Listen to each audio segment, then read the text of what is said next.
Right now on CBS 12 News at noon, a deadly discovery where police found a man's body near a canal. The latest on the investigation at noon.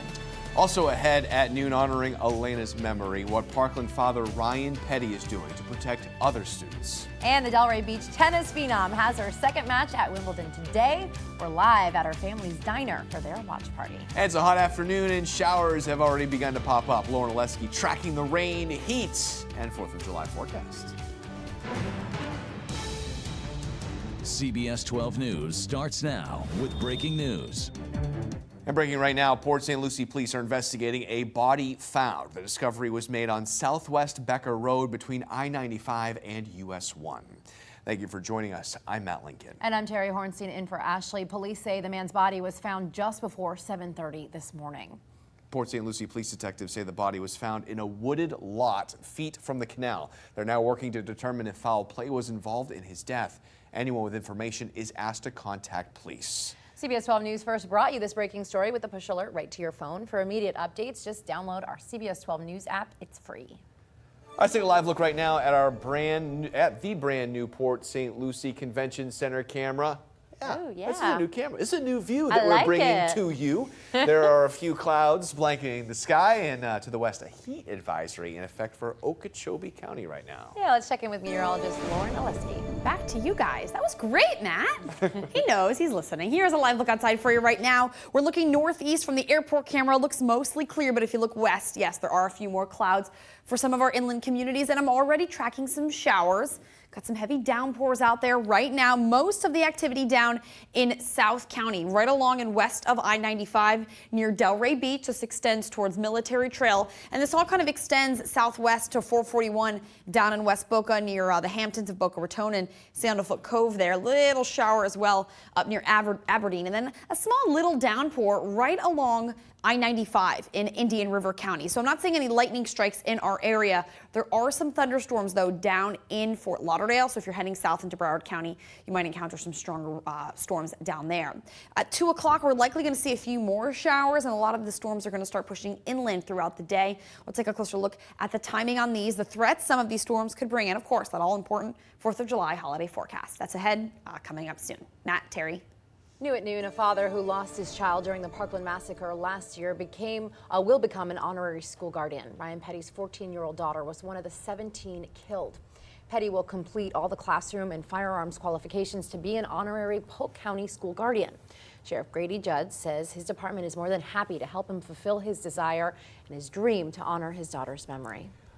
Road closures are already in place in downtown West Palm Beach ahead of the big 4th on Flagler celebration happening tomorrow. Let's get over to Traffic Jam Sam with roads that are shut down and how you can work around it. Right now, Flagler Drive is shut down between Banyan Boulevard and Lakeview Avenue. There are also portions of some of our side streets that are closed along the waterfront, and that includes Clematis Street, Datura Street, Fern Street, and Narcissus Avenue. Now, all of these roads will reopen by noon on Friday, but in the meantime, you can work around these closures by taking Quadro Boulevard, Dixie Highway, or Olive Avenue as your alternate. We do have a full list of all of the road and dock closures on our website right now. Just head to CBS12.com. On the Treasure Coast, fireworks won't be the only thing lighting up the sky this 4th of July. CBS 12's Kara Duffy joins us in Stewart with what's making their holiday celebrations so special and different this year. We're here near Flagler Park, where for the very first time the Stewart Air Show will be joining the city for their annual 4th of July celebration, bringing a patriotic performance to the sky, and it's one you won't want to miss.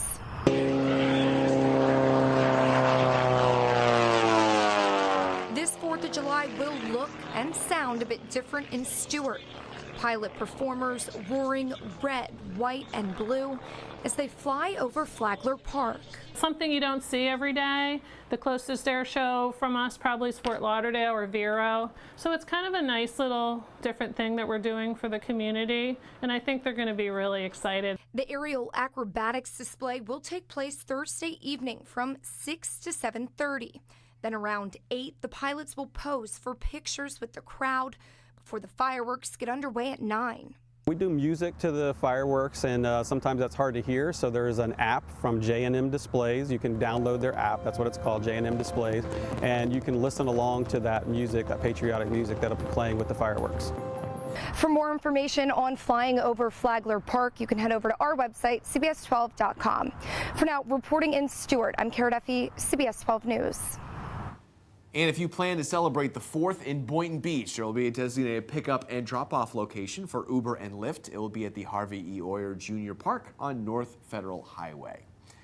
Well, everyone here at CBS 12, we're getting a little cuckoo for Coco. 15-year-old tennis phenom Coco Gauff from Delray Beach set to play in the second round of Wimbledon in just minutes. Ahead of today's matchup, CBS 12's Kristen Chapman is live at Coco's Family Sports Bar, where a watch party is happening right now. Kristen, how's it going over there?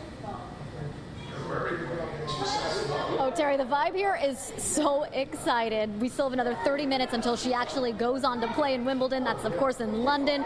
But this is her home base. This is where her family is from. This is the bar that her family owns. And while it's not that busy right now, I imagine it's going to fill up pretty soon, because over here you could see her brothers, her aunts, her grandparents, everyone here just cheering her on.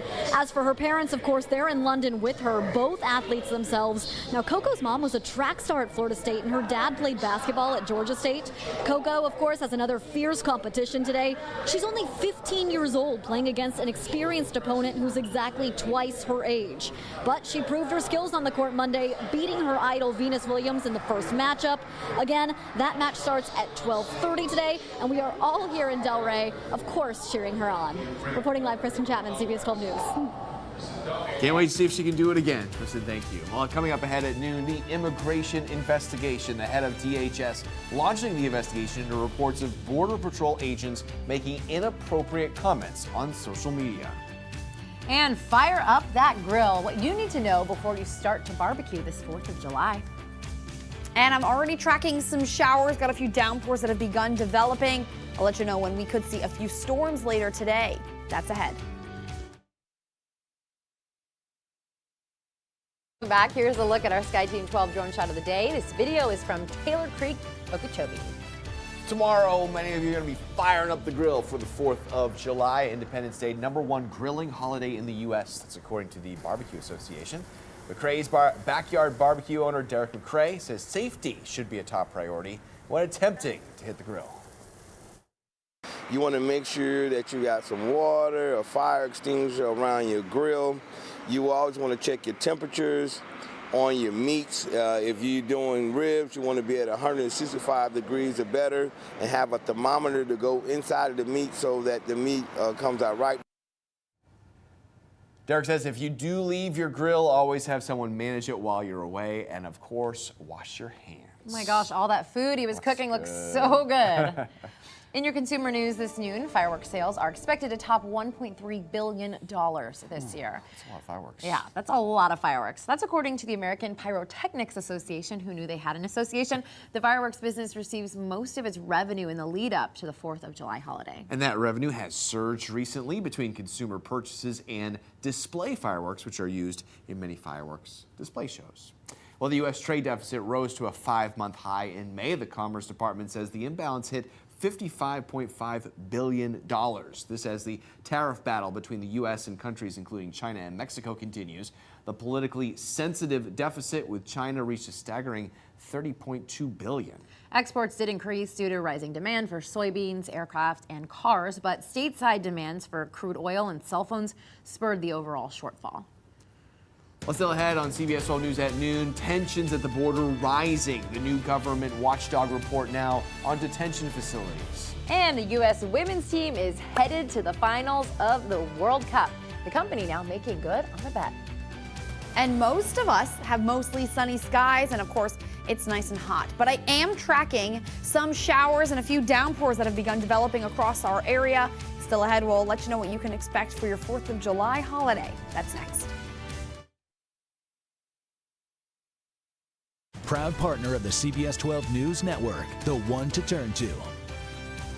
Across America, Terry, this is just devastating. Say it ain't so. A bourbon warehouse going up in flames in Kentucky. Officials say there are about 45,000 barrels of bourbon in one of the buildings. Investigators suspect a lightning strike may have sparked the fire. No injuries have been reported. Are you really devastated about that? It's sad. All right, well, the acting head of Homeland Security ordered an investigation Wednesday into a report of disturbing social media posts by active patrol agents. And the investigation comes a day after the department's Inspector General's office released photos of severe overcrowding at Border Patrol facilities. Natalie Brand has the latest from the White House. Front row, Acting DHS Secretary Kevin McAleenan announced an investigation into a report of offensive comments made in a Facebook group that includes border agents. According to ProPublica, one of the group's 9,500 members posted a photo of a dead migrant and his toddler daughter and asked if it was fake because the bodies were so clean. In a tweet Wednesday, McAleenan called the social media activity disturbing and inexcusable. House Oversight Committee Chairman Elijah Cummings has called McAleenan to testify next week about the Facebook group and the department's Inspector General report about dangerous overcrowding inside border detention facilities. One image shows 71 migrant men held in a cell designed to hold just 41 women. A facility manager called the situation a ticking time bomb.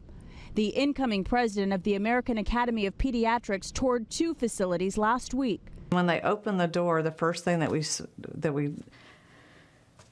hit us was a smell, and it was a smell of sweat, urine, and feces. Dr. Saragoza says a social worker shared drawings made by children recently released from CBP custody, showing them in cages. The White House is also firing back after a federal judge just blocked a Trump administration policy that would keep thousands of asylum seekers in custody while they pursue their cases. In a statement, the White House said the decision will lead to further overwhelming of our immigration system. Natalie Brand, CBS News, the White House. Attorney General William Barr had announced a new asylum policy in April in an effort to deter a surge of migrants at the southern border.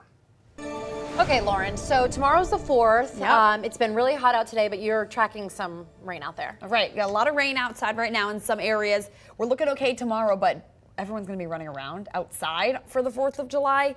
So you need to just make sure that you're taking it slow. It's going to be hot. It's going to be hot. We're going to be grilling. Someone's going to have a beer in their hand outside. That's fine. Have fun, enjoy, but you're going to get dehydrated significantly faster than you would on likely a typical day. So just make sure that once you have a beer, have some water as well. Stay hydrated. Stay safe out there. We want everyone to have a good time. Live look for you from our new Port St. Lucie Civic Center camera. Hey, we're not looking too bad. We've got a couple clouds outside. We're looking live from the airport now. And yeah, it's not a bad day outside, but it is going to get quite hot, and we will see some storms later. I want to jump into tomorrow because we got a long weekend. I'm sure a lot of you are wondering what our forecast is looking like through your weekend. Well, per usual, it's going to be extremely hot outside. Tomorrow, we're going to stay pretty dry. There might be a little inland shower for your 4th of July, but I think everyone's good to go for fireworks. A few more storms are possible Friday, Saturday, and Sunday afternoons. No washouts by any means this weekend, but during the afternoon, some of the storms could become strong, and we could see a few more of them compared to what we've seen for the past several days. Fireworks for us tomorrow night. Again, everything looks good to go. Right around 9 o'clock, we're still in the low 80s. It's still going to be very humid, very muggy outside, and still very warm, so just keep that in mind. So again, I am tracking some showers that have begun developing. Got some heavy downpours now moving through portions of West Boynton and up near Aberdeen. Delray Beach just west of I-95. This is down Military Trail. Heavier downpours in West Boca. We did have one strike of lightning down in West Boca west of 441. If anyone's heading down into Broward County, it is storming down there right now. Pretty much up and down 95 in the Turnpike, and that rain continues down into Miami-Dade County. So if you're heading south for the next hour or two, you are going to experience some downpours there. And then we have one little downpour on the western side of I-95 up in Indian River County. Here's 2:15. So when the sea breeze continues to kind of get those showers going, we'll see likely some more rain for our Treasure Coast counties.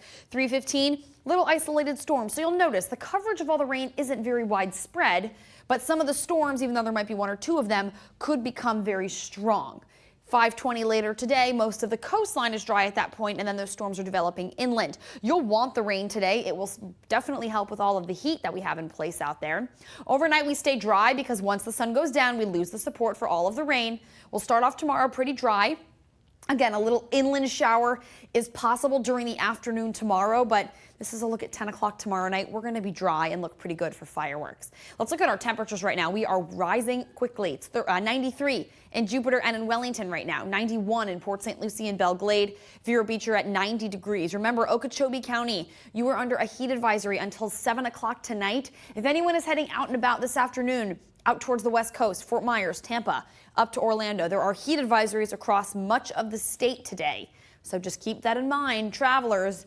Pack the water in the car with you. Good chance to see a few storms out there for us today. We stay in the low 90s as we move into your weekend and for your 4th of July. It'll be quite hot tomorrow as well. But again, we're looking good for fireworks. Better chance to see more storms heading into your Saturday and Sunday. Setting it in there. Header. Go! Happy birthday, Alex Morgan. Sip that little drink of tea there, Alex Morgan. Was she drinking a beer? No, she was drinking some tea. And just like that, U.S. women's soccer team headed to the World Cup finals. They beat England 2-1 to advance. United States forward Kristen Press wound up being the surprise starter for the Americans. Co-captain Megan Rapinoe benched because of a hamstring strain. Team USA will play the winner of today's match between Sweden and the Netherlands. Rapinoe expects to play. Miller Brewing Company is giving away 100,000 free beers because of that win. The Miller Lite Twitter account made a bet after Budweiser pledged to give away free beers in England if England won. More details about the giveaway are coming soon, Matt. And we'll be sure to let you know. That's what I'm saying. Maybe the next surprise or the next celebration will be put the cold one back she'll have that Miller. Doing a little, Not with the tea. Yeah. Not with the tea. Okay, here's a look at today's question of the day. This year, more than 20% of new brides will have this in common. What is it? Not wearing a white dress. Okay, I have no guess. Okay. Maybe he's right. If you want to know the answer, you can tune in to CBS 12 News at 3. And you can catch Dr. Phil today at 4 and stick around for CBS 12 News at 5. It's Wag Your Tail Wednesday here at CBS 12 News. Thank you, Carrie, for sending us this adorable photo of Kodiak and Zoe. If you want to see your pictures too, they might end up right here on air. You can chime in by texting the word photo to 44332 or by heading to our website at cbs12.com. You can upload your pictures at the top of our homepage.